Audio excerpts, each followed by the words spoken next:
Il-kap tal-Partit Nazzjonalista Alex Borg appella għar-riżenja ta' Rodrik Galdes minn Ministru għall-Akkomodazzjoni Soċjali u staqsa x'inhu jistenna l-Prim Ministru biex ineħħih. Intervistat fuq il-medja tal-Partit Nazzjonalista, il-kap Nazzjonalista refera għal storja of the Sunday Times of Malta u qal li minn barra li nafu kemmu kapaċi jġib il-bargains, issa sirna nafu wkoll li l-Ministru għall-Housing Affordabli kapaċi ħafna wkoll biex jagħmel il-barters. Semma kif Galdes għamel barter ta' proprjetà fix-xara ma' biċċa art fl-arb f'dil ieħor mal-istess kontratturi li minn għandhom għalli akkwista duplex penthouse għal prezz tajjeb ta' 140,000 euro. Għalli biex ipattu ta' differenza fil-prezz bejn il-150 u 30,000 euro li kien jiswa l-appartament u l-100,000 euro li kienet tiswa l-art, il-kontratturi għamlu xogħlijiet fuq is-sit tal-Galdes. Għalli dawn huma l-istess nies l-awtorità ta' djar li ta' taħtu tagħthom 27 miljun euro f'kuntratti għal proġetti tal-housing. Komplejajt li Rodrik Galdes għaddej minn żewġ investigazzjonijiet, waħda mill-awditur u oħra mill-Kummissarju tal-Standards u li l-poplu u għacċan li għara kontabilta u trasparenza.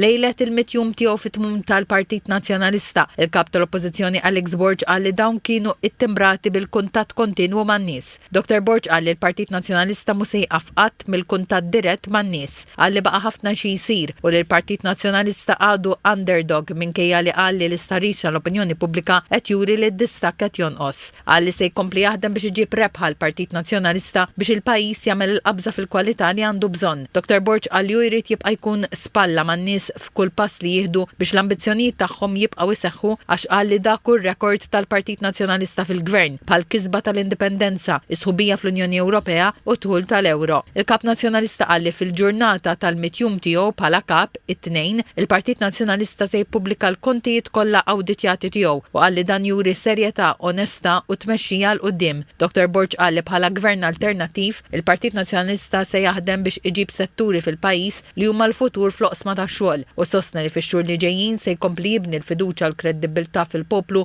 lejn il-Partit Nazzjonalista. Dr. Borg qal li l-Partit Nazzjonalista m'għandux il-lussu ta' dak li sejjaħ il-power of incumbency fejn min ikun fil-gvern ikun jista' jieħu deċiżjonijiet li jaġevolaw lill-votant. Għalli għalhekk li l-Partit Nazzjonalista tikompli jħabbat il-bibien tan-nies u jiddependi minnhom għad-donazzjonijiet u l-finanzi tal-partit.